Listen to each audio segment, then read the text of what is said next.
Do you want to make over $4,000 in a month with just your social media platform? Or better yet, quit your 9 to 5 and go full time on social media? Then stick along and I'll tell you what it takes to become a full time influencer. My name is Jay. I run an influencer marketing agency called True Comma, and I've helped over 300 creators either get their first brand deal or help them get over $3,000 a month in brand deals alone. In order to do social media full time, you need to find ways to monetize your channels, and one of the best ways to do that is by leveraging your audience with brand deals. And so let's go over this funnel that I made for you guys. It's first of all, how do you become a full-time influencer? There's 3 ways that they can make you get brand deals. Is by brands DM or email you. That's number 1. Number 2 is you contact the brands yourself and you're pitching yourself. And number 3, you collaborate with a content creator doing a brand deal. And there's kind of a nuanced way of doing it, but sometimes you can split the payments where they can pay you a certain amount to collaborate. It really does depend, but there's one common problem. The problem is that there is no guarantee, right? How many times have you guys emailed the brand or DM'd the brand and they didn't even respond to you, right? So that's the one thing that we're going to be talking about. But what is the solution to this? The solution, in my opinion, really comes down to 3 major things about your content. It's number 1, does your social media have a niche audience, right? So if you have a fitness channel, is it truly about fitness, and is your audience engaging with you based on the niche of your content? Number 2, does your social media resonate with brands you're reaching out to? So does the vision match with the brands? This is probably one of the most important things.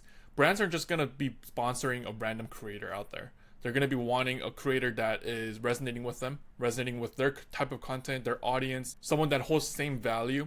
That's going to be really important when creating content. And number 3, does your social media have highly engaged audiences? Sometimes you can have 50,000 followers, I don't care. But if your view count is low, if your subscriber count is low and your engagement rate is low, you don't get enough likes, engagement based on what your follower count is, it doesn't matter.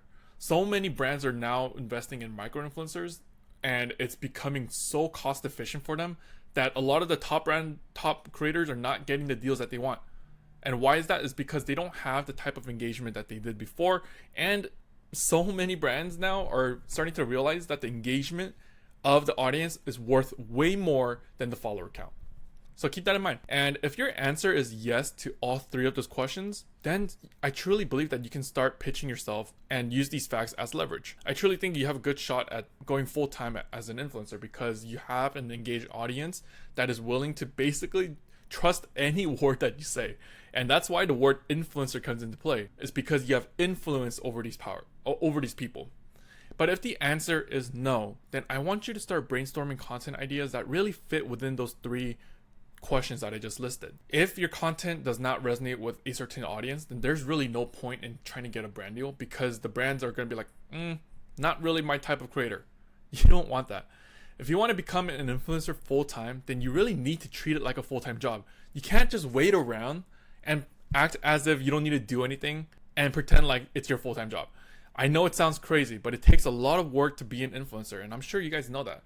You guys have to post content, you guys have to film, edit, script, whatever that might look like. You need to have some sort of process in order to make life easier. But yeah, it does take a lot of work, and I truly empathize with you guys because I once was also an influencer, but now I'm doing the back end stuff, running an influencer marketing agency. Some people would just say, oh, all you do is make videos. But if you're watching this video, you probably know that it takes more than just creating videos. You need a script, edit, like I just said. Let's go into some of the tasks that you should be doing in order to sustain yourself if you want to give yourself a shot at becoming a full-time influencer. This is a list that I came with. Me personally, I think this is a good list just to start out. And so number 1 is get 75 to 100 brand lists for the week to reach out to. Excel sheet. I would personally use an Excel sheet for all this. I'm an Excel guy. But if you guys need a template for this, it's going to be in the link down below. Number 2, you're going to be emailing and DMing those brands that you just listed on those Excel sheets. This is obviously throughout the week. Number 3, follow up if they do not respond.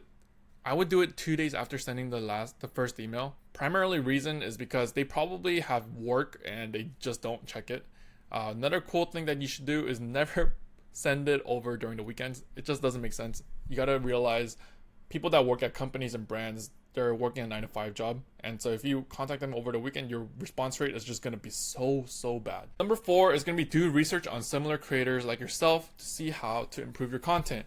If you're having content issues, this is probably one of the best ways, and research and taking notes is probably going to be one of the most important thing you do as an influencer. Look at creators that are in the same niche, same idea or range of industry, and look at what they're doing and look at why they're successful. And honestly, just copy them. It doesn't matter if it's like, oh, I want to be a little bit different. Sure, you can be a little bit different in your personality, in the way you do content, but if the content idea works for them, why not just copy it? It probably makes the most sense doing that. And finally, guys, post content every day. If you're a full-time influencer, you got to treat it like one, okay? And if you're not posting every day, there's really no point in trying to become an influencer. Again, I'm trying to help you get out of your 9 to 5 job. So you're replacing the time, the 40-hour week that you're working, you're replacing that time becoming an influencer. Becoming an influencer does not mean you become lazy all of a sudden. It means you just need to put in the time priorities into something else that would help you benefit becoming an influencer. Okay, so post content every day. I think this is what becoming an influencer is really like. And yeah, that's pretty much what I would do if I were to become an influencer full time. I run an influencer marketing agency, so that's my full-time job. So I just want to help creators like yourself become the best version of yourself. And I'll see you guys in the next video. Bye, guys.